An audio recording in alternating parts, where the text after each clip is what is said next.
đều vào tim, mở rộng hay khép môi thắm trao duyên. Cuối xuân hè tới nhưng chưa lần nói lá thu rơi lại rơi, ngắm xe rơi mường lối kết hoa màu cưới có đôi tim vào đời. Dù trước dù sau nhưng cũng một lần gửi đến người thương thiên tha lời lòng, đời chờ hồi âm để rồi cay đắng đến tay một hiệp hồng. Dòng sông mênh mang quá thiếu em chung một chuyến đò, tình yêu như hoa nở biết anh yêu mà em chờ. Từ khi ban sơ cả hai người vẫn chờ một câu nói, mà rồi biệt ly không một lần hé môi. Từ nay duyên kia tìm trong màu vui, gió thu lạnh giá bao nhiêu là lá bấy nhiêu cơn sầu đau. Cánh thư ban đầu ơi trên trong lòng rơi nhắc bao kỷ niệm buồn. Đừng trách người đi sao lối nhịp đàn, tình chỉ đến khi ai ân không tròn. Một lần vào thu là lần băng giá hơi sầu tâm tư.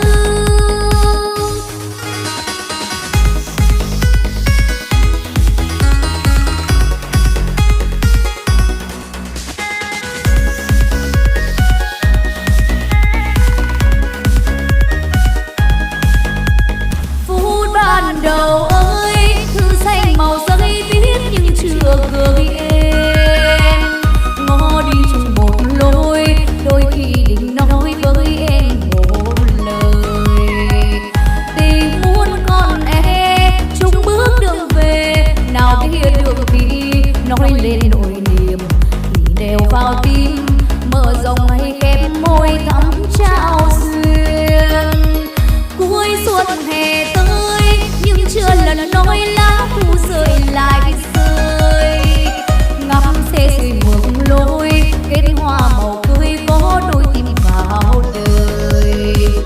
Dù trước dù sau nhưng cũng một lần gửi đến người thương thiên tha lời lòng, đời chờ hồi âm để rồi cay đắng đến tay một hiệp hồng.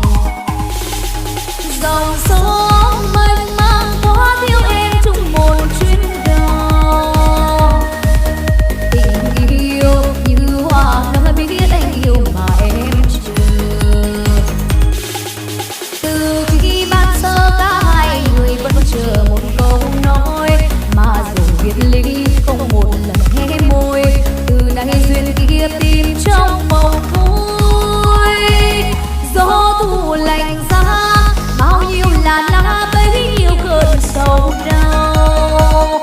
Cánh thư ban đầu ơi trên trong lòng rơi nhắc bao kỷ niệm buồn.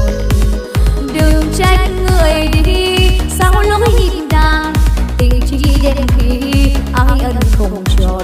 Một lần vào thu là lần băng giá hơi sầu tâm tư.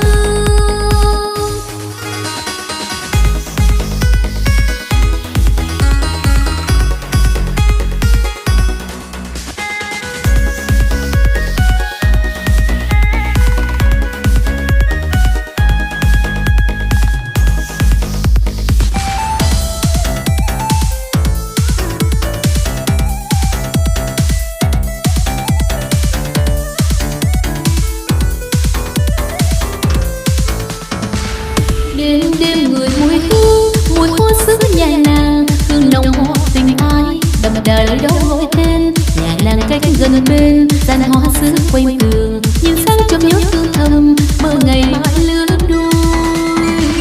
Hôm qua mẹ bảo tôi nhớ hoa xứ nhà nàng, ướp trà thơm đầy khách, họ hàng cô bác đều khen. Nhà nàng hái sớm tôi, màu hoa thắm chưa tàn, nụ hoa còn giữ nhị vàng, chắc nàng hiểu tình tôi.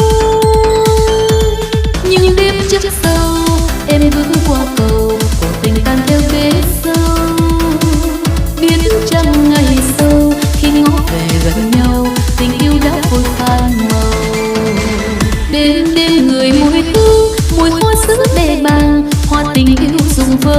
một trời tim tím thơ than. Nhà nàng với nhà tôi tình thân thiết vô vàng, làm sao nỡ nỡ phũ phàng để tình tôi dở dang.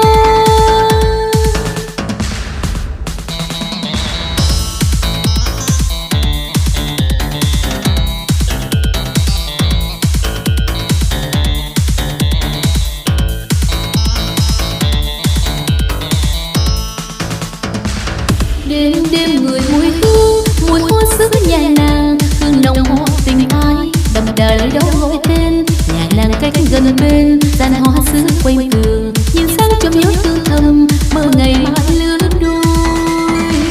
Hôm qua mẹ bảo tôi nhớ hoa xứ nhà nàng, ước trà thơ đầy khách, họ hàng cô bác đều khen. Nhà nàng hai xuân tôi, màu hoa thắm chưa tàn, nụ hoa còn giữ nhị vàng, chắc nàng hiểu tình tôi. Nhưng đêm trước sâu em bước qua cầu, cuộc tình tan theo vết sâu. Biết chăng ngày sâu khi ngó về gần nhau, tình yêu đã vội phai màu. Đêm đêm người mùi hương, mùi hoa xứ bề bàng, hoa tình yêu rụng vỡ, một trời tim tím thơ than. Nhà nàng với nhà tôi tình thân thiết vô vàng, làm sao nỡ nỡ phũ phàng để tình tôi dở dang.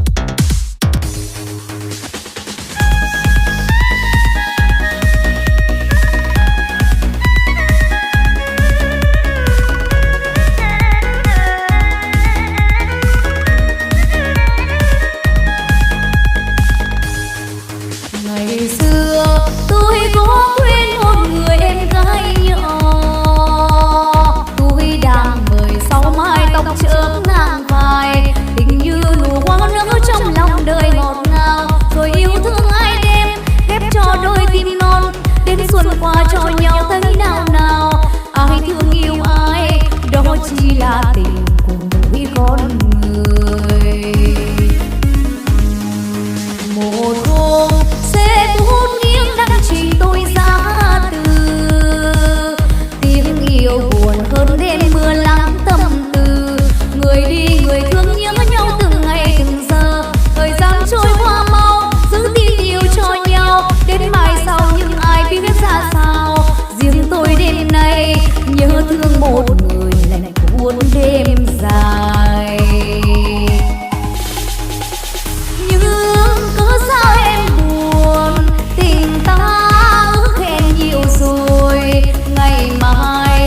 Lại cuộc đời kể chuyện xa vắng thấy thương nhau nhiều hơn. Khi núi sông đang mịt mờ, người trai nhúc nhiều tuổi đời, chuyện xưa ghép chặt vào lòng. Dù đi chinh chiến vẫn nhớ người tôi mến thương. Tình yêu theo tháng năm xoa mờ trong mắt buồn, nếu ta còn nhớ đêm đêm thoáng trong mơ. Đời anh là mây bóng phương trời còn miệt mài, người đi xây tương lai dẫu tâm tư thương ai, như gió đưa mây che khuất đêm dài. Tim tôi đơn côi biết nhau một lần rồi nhớ nhau trọn đời.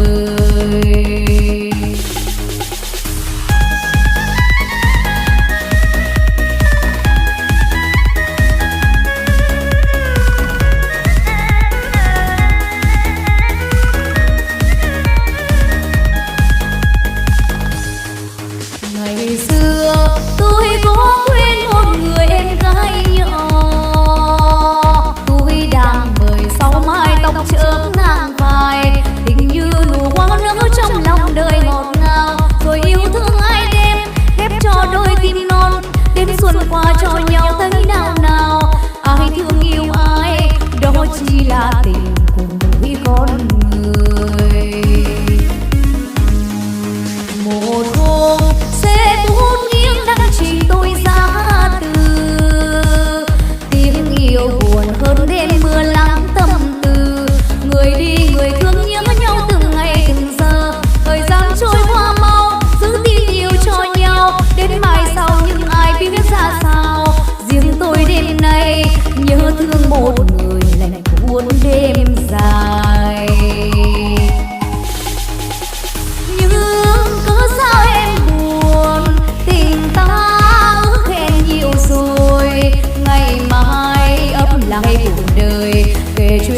vọng thấy thương nhau nhiều hơn. Khi núi sông đang mịt mờ, người trai ngút nhiều tuổi đời, chuyện xưa kết chặt vào lòng, dù đi chinh chiến vẫn nhớ người.